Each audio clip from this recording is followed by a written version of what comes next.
Behind the Shades.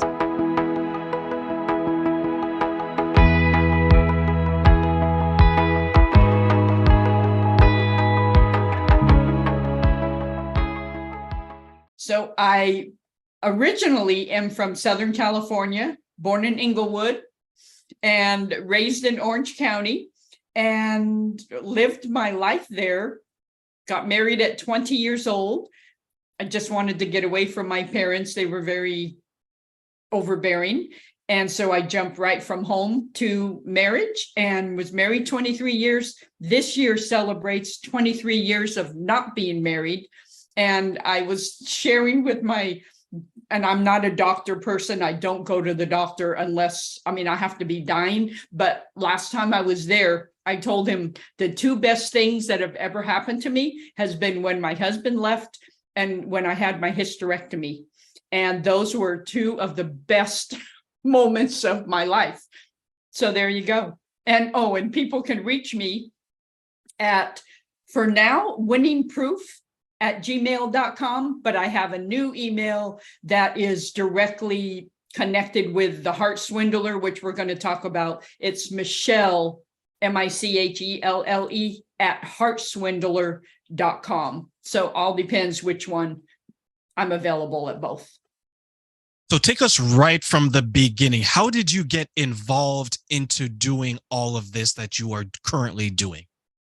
Oh, man. Well, when I was first divorced, within a few years, I was divorced at 43 years old, and I had to start life over with nothing but the clothes I had and some kitchen items, and started a new job, moved all in the same weekend. So that's when it started. A few years later, I thought, I want to go online, see what's out there, see, if I can find somebody.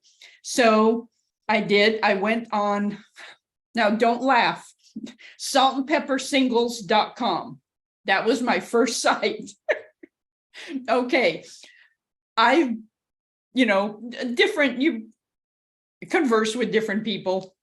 And so one person emerged from the pile, and we started conversing, and then we had a phone conversation, and it just seemed like a match made in heaven.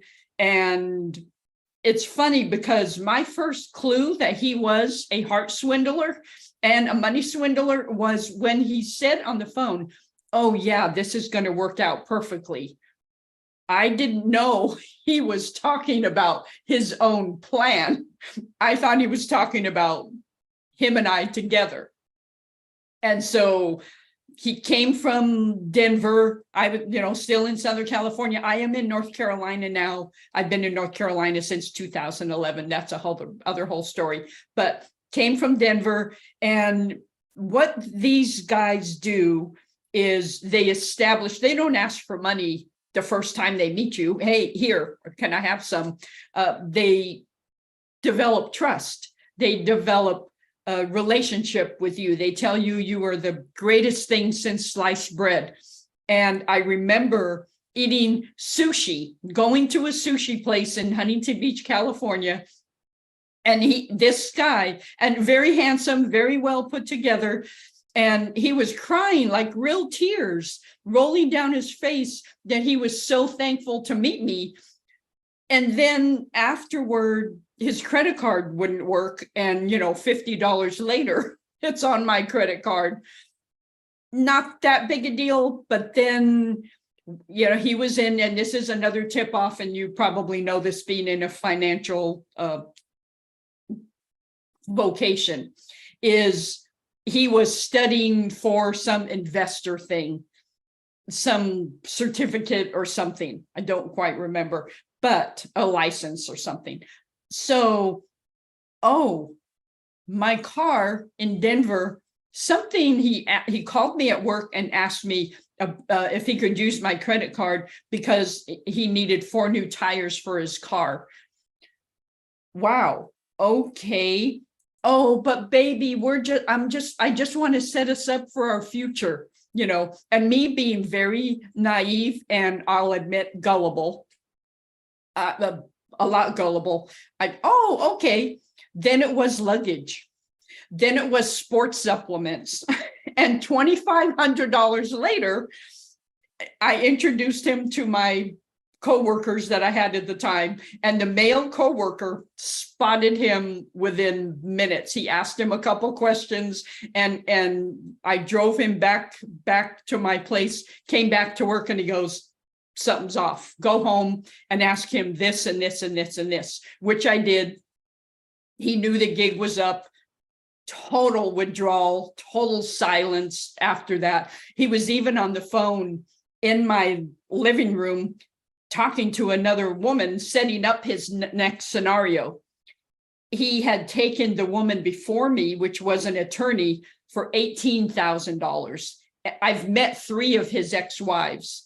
So this was a serial person. And so that journey started. I had to heal from it. My heart was shattered. It wasn't the money so much. It was the illusion of, I thought someone loved me and they didn't really. That was the hardest part to get over. So that's when it started. And then, I had a more recent experience. I have learned a lot, but I had one in person at the gym where I live now. And it was an in person, and it was no money involved. It was just emotional manipulation. And I will say, and I know I've talked quite a bit, but I will say they look for certain personalities, and I have that personality. And that's how I know. They look for kind, caring, nurturing people. And that's who I am. And I'm not, I'm not self-promoting. I'm just saying that's who I am at my core. And they can spot us from a mile away.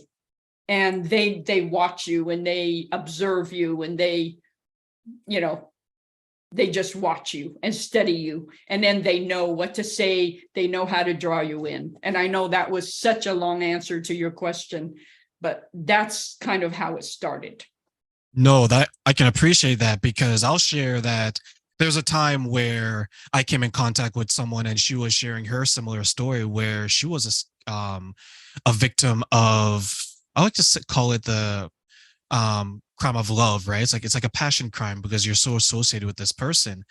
And even though the numbers will suggest that the most vulnerable group of people aren't necessarily older women, like it's spread across numbers wise, you feel a little bit more connected to them because you look at, as you get older in age, there's certain things that you want, and you can be more susceptible and more receptive to the deception, right? So, Michelle, in this case, this woman, she was pretty well off. Like, she probably was making almost 6 figures when she was retired, right? Her retirement package. And she met someone online, and she would give this person money, and the person would say, yes, we're going to meet one day. And they planned to meet. And she drove all the way to the Canadian-US border, and she waited. And she waited. And she waited. And the person didn't show up. Imagine sitting at that border hour after hour after hour, and this person who you've kind of developed this connection to, you probably talked a few times during the day or maybe every other day.